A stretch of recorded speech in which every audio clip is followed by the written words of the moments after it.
South ఇండియాలోని అతి తక్కువ ధరలకి రత్నాలనందించే ఏకైక సంస్థ 6JVR.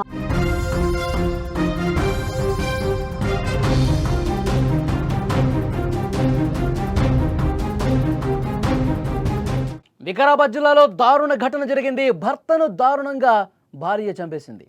మద్యం అలవాటుతో భర్త వేధింపులు ఎక్కువయ్యాయంటోంది. కోపంతో భర్త కళ్ళల్లో కారం కొట్టి భార్య చీరతో గొంతు బిగించేసి చంపేసింది. భార్యను ప్రస్తుతం పోలీసులు అదుపులోకి తీసుకున్నారు. ఇటీవల కాలంలో భార్యలు తమ భర్తల మీద ఈ విధంగా ప్రతీకారం తీర్చుకుంటూ ఉన్నారు. భర్త వేధింపులు భరించలేని భార్యలు ఒక్కోసారి కఠినమైన నిర్ణయాలు తీసుకుని కట్టుకున్న వాళ్ళ ప్రాణాలే తీస్తున్నారు. కుటుంబ కలహాలు, ఆర్థిక సమస్యలు, మద్యం అలవాట్లు, ఇలా అనేక కారణాలు ఈ దారుణాలకు దారితీస్తున్నాయి. ఇలాంటి దారుణానికి ఉదాహరణే వికారాబాద్ జిల్లాలో జరిగిన తాజా ఘటన. వికారాబాద్ జిల్లా మోమిన్పేట్ మండలం కేసారం గ్రామంలో జరిగిన ఒక దారుణం రాష్ట్ర వ్యాప్తంగా సంచలనమైంది. కుటుంబ కలహాలు, భర్త వేధింపులు భరించలేక ఒక భార్య తన భర్తను చంపేసింది. ఈ ఘటనతో మండలం మొత్తం కూడా ఒక్కసారిగా ఉలిక్కిపాటికి గురైంది. ఇక బంట్వారం మండలం రొంపల్లి గ్రామానికి చెందిన 37 ఏళ్ల కురుబ కుమార్, 34 ఏళ్ల రేణుక భార్యాభర్తలు. కేసారం గ్రామంలోని ఒక వెంచర్లో కూలీలుగా వీళ్ళు పనిచేస్తూ ఉన్నారు. ఇద్దరు కుమారులు కూడా ఉన్నారు వీళ్ళకి. కుమార్ గత కొంతకాలంగా మద్యం అలవాటుకి బానిసైపోయాడు. రోజు మద్యం తాగి ఇంటికి వచ్చి భార్య రేణుకను తీవ్రంగా వేధించేవాడు. రేణుకను తిడుతూ మానసికంగా, శారీరకంగా హింసలకు గురి చేసేవాడు. భర్త వేధింపులు ఎక్కువైపోయాయి. భర్త వేధింపులు, తిట్లు భరించలేక రేణుక తీవ్ర మనస్తాపానికి గురైపోయినటువంటి పరిస్థితి ఉంది. నిన్న కూడా కుమార్ మద్యం మత్తులో ఇంటికి వచ్చాడు. ఎప్పట్లాగే రేణుకను తిట్టడం ప్రారంభించాడు. చంపేస్తా అని బెదిరించాడు. భర్త వేధింపులు భరించలేకపోయిన రేణుకలో కోపం కట్టలు దించుకుంది. రేణుక ఏమాత్రం ఆలోచన చేయకుండా భర్తపైకి దాడికి దిగింది. అతడి కళ్ళలో కారం కొట్టేసింది. కళ్ళలో కారం పట్టడంతో కుమార్ కేకలు వేశాడు. ఈలోపు కుమార్ ఏమీ చేయలేని స్థితికి చేరుకున్నాడు. అదే సమయంలో రేణుక పక్కనే ఉన్న ఒక చీర తీసుకుని భర్త కుమార్ గొంతుకి గట్టిగా బిగించి లాగిపట్టి అలాగే గట్టిగా గుంజటంతో చీర గట్టిగా గొంతుకి బిగుసుకుపోవడంతో ఊపిరాడక గింజుకున్నాడు. కాసేపటికి అతను ప్రాణాలు కోల్పోయాడు.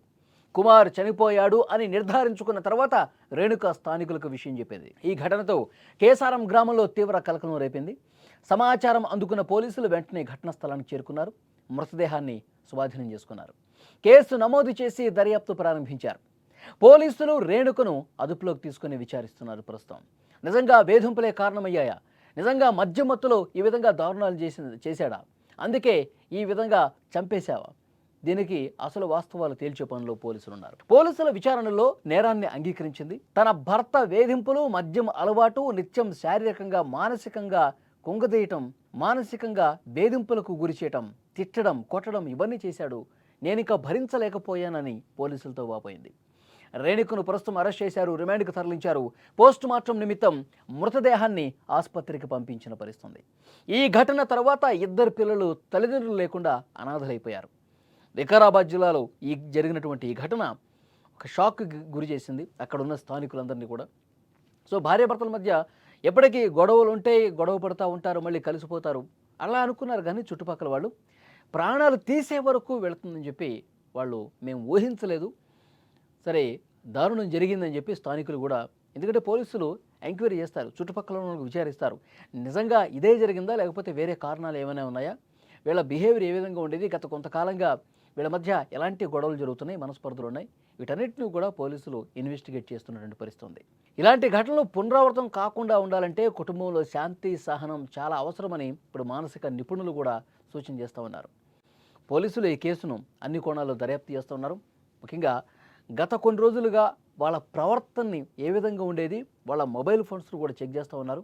వాళ్ళు ఎవరితో మాట్లాడుతూ ఉన్నారు, వాళ్ళు ఎవరికి సన్నిహితంగా ఉంటారు, వాళ్ళు ఈ మధ్యకాలంలో ఎవరిని కలిసినటువంటి పరిస్థితి ఉంది, ఈ గొడవలు ఎప్పటి నుంచి ఉన్నాయి, నిజంగా తాగొచ్చి గొడవ పడేవాడా, అన్ని కోణాల్లో పోలీసులు దర్యాప్తు చేస్తున్నటువంటి పరిస్థితి ఉంది. కానీ ఆ చంపినటువంటి భార్య ఒకటే చెప్తోంది, మానసికంగా, శారీరకంగా ఎన్నో వేధింపులకు గురి చేశాడు, ఇక నేను భరించలేకపోయాను, నాకు సహనానికి కూడా ఒక హద్దు ఉంటుంది, ప్రతిరోజు తాగొస్తాడు, కొడతాడు, తిడతారు, కనీసం ఇంట్లో ఉన్నటువంటి పరిస్థితిని కూడా ఆలోచించాడు, ఇంట్లో ఉన్నటువంటి పిల్లల బాగోగుల గురించి కూడా ఆలోచించాడు, పిల్లల భవిష్యత్తును కూడా పట్టించుకోడు.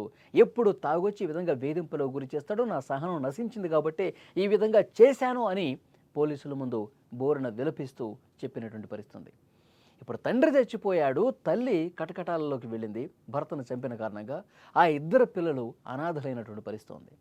కాబట్టి పిల్లల గురించి కూడా వీళ్ళు ఆలోచించలేదు. అతను మందు తాగి ఈ విధంగా మద్యం సేవించి కుటుంబాన్ని ఇబ్బంది పెట్టడం ఎంత తప్పు, పిల్లల భవిష్యత్తు ఆలోచించకుండా ఈ విధంగా హత్య చేయటం కూడా తల్లి చేసినటువంటి తప్పుగా చూడాలి. ఇద్దరు పిల్లలు అనాథలు అయిపోయారు. మరి ఆమె ఎప్పుడు జైలు నుంచి బయటకు వస్తుంది, పిల్లలు బాగోగులు ఎవరు చూస్తారు, ఆ పిల్లలు అప్పటి వరకు ఏ విధంగా ఉంటారు, ఏ విధంగా స్కూల్కి వెళ్తారు, ఏ విధంగా తమ జీవనం సాగిస్తారు, ఇది కూడా ఒక క్వశ్చన్ మార్క్. సో డెఫినెట్గా మానసిక నిపుణులు కావచ్చు, వీళ్ళందరూ చెప్తా ఉన్నారు, సైకాలజిస్టులు, తర్వాత ఫ్యామిలీ కౌన్సిలర్స్ ఎవరైతే ఉన్నారో వాళ్ళు చెప్తా ఉన్నారు, కుటుంబ పెద్ద సరిగా ఉంటేనే ఆ కుటుంబం సజావుగా ముందుకు వెళ్తుంది. కానీ దురలవాట్లతో ఈ విధంగా కుటుంబాన్ని నాశనం చేసుకుంటే మొత్తం కుటుంబం నాశనం అవటమే కాదు, ఆ ప్రభావం ఇంకా భవిష్యత్తులో వాళ్ళ పిల్లల మీద కూడా ఉంటుంది. డెఫినెట్గా కుటుంబాల విషయాన్ని చాలా జాగ్రత్తగా తీసుకోవాలి. అలవాట్లకు బానిసైనప్పుడు కుటుంబం ఏ విధంగా ఛిద్రమవుతుంది అన్నది కూడా ఇదొక ప్రత్యక్ష నిదర్శనంగా కనిపిస్తుంది. కాబట్టి అందరూ కూడా జాగరూకతగా ఉండాల్సినటువంటి అవసరం ఉంది. ఇలాంటి విషయాల్లో మరింత అప్రమత్తంగా ఉండాల్సినటువంటి అవసరం ఉందని చెప్తా ఉన్నారు.